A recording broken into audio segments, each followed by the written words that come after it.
Alright, in this video, I want to talk about how I've been giving up more on materialism in recent months, and especially the start of 2025. So basically, I'm giving up on buying new things for now.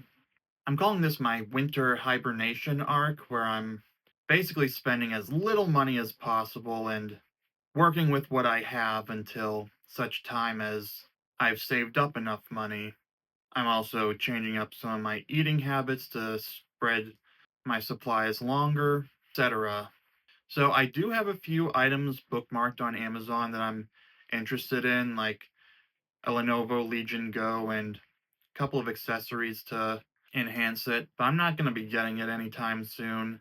The total for the device, a docking station for the TV, and a PS5 controller to be able to get the haptic feedback on Sony produced games played through Steam would come out to about over $800. Yeah, I'm not spending that much on gaming material right now. Honestly, I'm really content with my Nintendo Switch and all the games I have on it that I've bought over the years and the games available on Switch Online, which is one of the few services I've decided to keep just because I'm so close to renewing it. I can put some I think I might get some My Nintendo Gold coins back for it, which I can put towards games. And there's still some retro games that I've never played before, like Banjo-Kazooie and Banjo-Tooie that I wanna play on that.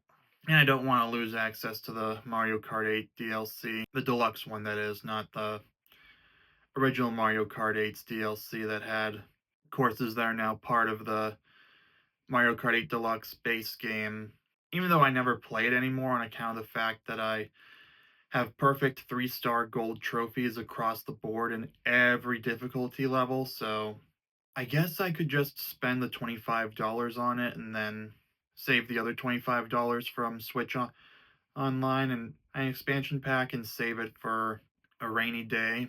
But yeah, I'm more than content with just a Nintendo Switch and Nintendo games, especially because of the time investment that would be. You know what? Maybe I should just go ahead and delete that Lenovo Go because a lot of the indie games that I consider getting are likely, if not guaranteed, to come to Switch because they aren't as power hungry as, say, The Last of Us Part 2, or any of the other Sony published games.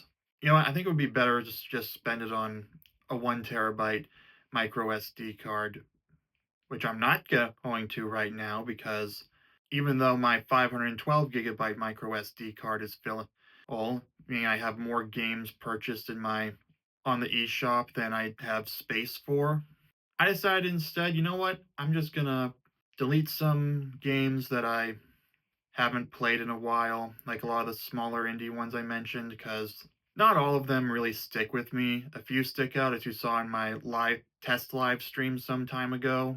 I have One Night Stand and a couple of other smaller games that I truly enjoy. Like, as I record this, I'm trying to unlock the Warren Robinette Easter egg in Adventure, which is making me realize that the plot structure of Ready Player One is very similar to that of Adventure, because you have to find 3 keys and then reach the and then and then get some prize that's located. Though in the movie, the real prize comes from finding the Warren Robinette Easter egg in Adventure. The reason I was considering a Lenovo Legion Go is because I wanted to be able to not have to install Steam on my MacBook to play The Cave, this one game that I absolutely love. I just wanted to be able to record the gameplay of it on a separate device, but you know what? I think I'm gonna try reinstall Steam on my MacBook because The Cave runs on it. I just need to figure out logistics and such. You know, whether I can mirror it to my TV through my Apple TV without having to close it up, plug it in into the TV and a power source, and then have to use an external mouse and keyboard to get to it, and then set up the controller or use the mouse and keyboard to play it. Because let me tell you, The Cave is really worth the experience, in my opinion. It's one of my favorite. I don't know if it it's an indie game specifically, but it's one of the more unique games out there that I could play over and over again. Mostly because there are 7 characters, you can only take 3 of them in at a time, and you have to play through it. I was obsessed with it back when I got in July of 2013, and then the years after that because I finally figured out how to complete it, and I can do a complete run through in 90 minutes or less. Of course, I could also spend $15 to get on the Mac App Store and then just have it run directly on my Mac instead of having to go through Steam, but I have it in my Steam library, so there's no point in spending $15 on that. With the Apple TVs getting more advanced chips now for gaming reasons, I really wish that the Apple TV could just play games across the board. I'm talking all the parties. Apple should really leverage the Apple TV and the Mac as gaming things because Mac OS is great, but their chips have so much more gaming potential. But I digress. Anyway, the point is, I'm making sure that I'm looking to work with what I have, like with only playing games on my Switch, only playing the cave through the a launcher and library I already have that works with the device I already have. I mean, it's the same MacBook I use to edit these videos and to live stream and to record all my gameplay footage.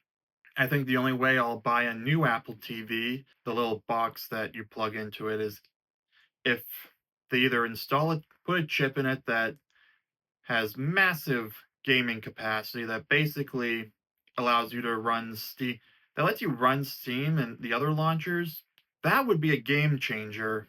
But I know that with Apple, it's more about quality control. I've heard that it can be a little tricky to figure out with different launchers, with different standards and such. That'll be the day. But yeah, I'd say in terms of other things I have the kitchen stuff with everything I need. I've got this cool little snap-on strainer. Basically, I have to avoid watching anything that could basically be described as a glorified advertisement for it, and be like, that might actually be useful. Buys it, tests it. Okay, not as useful as I thought. Oh, I just threw away some money. Yeah, I think the only other things I have in my Amazon wish list outside of the PC gaming stuff is The Last of Us joke books. Yeah, they're a fun little thing that I'd like to get just for the sake of saying I have the same joke book as Ellie in The Last of Us. If I ever have an extra $10 well, $20 for both of them, but $10 for the one that was specifically in the game and the show, I'll probably buy that just for the novelty. I have a dedicated list for Project Backyard Bliss, which is basically stuff for my backyard that I'm probably not going to get anytime soon with how little I want to spend. We'll see what I have in term. I'll see what I have in terms of money in May, and then start upgrading the backyard then. Or maybe I should just be content with this lawn chair, take it outside, take in the sunlight, maybe record some videos out there. Yeah, maybe I can just use it, and if I happen to have enough money for a projector to do outdoor movies with my friends, cool. Of course, they'll all have to be movies I've already seen because my quality standards are because I have lower quality standards when it comes to movies and shows I've already seen versus something I'm seeing for the first time. That's more of a me problem if I'm being completely honest. So yeah, I'm basically working with what I have and finding ways to make it work. For example, I'm pretty sure my Nintendo Switch battery has aged quite a bit in the nearly 8 years since I got it. So I just don't play in handheld mode anymore. I have the fixture mount to play it with the Pro controller because Joy-Con drift is a thing.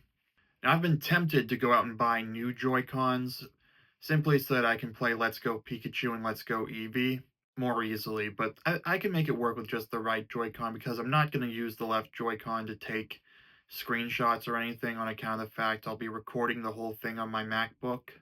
I replayed them both back in August with that setup and it worked. It was functional. Sure, the R button takes a little It takes a little pressure to actually make it work compared to ZR and the other options. I really wish they'd just made a Pro controller. I really wish they just made it Pro controller friendly. Even if it had the motion controls for positioning the Pokeball and using ZR to throw it, that would have been nice. But again, gotta work with what we got.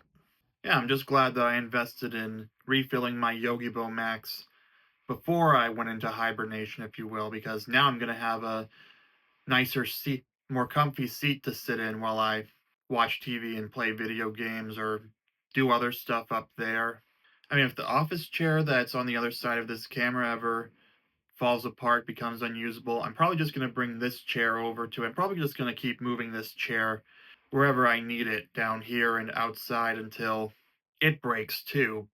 I've been using it a lot more recently because of these videos. But yeah, there's that.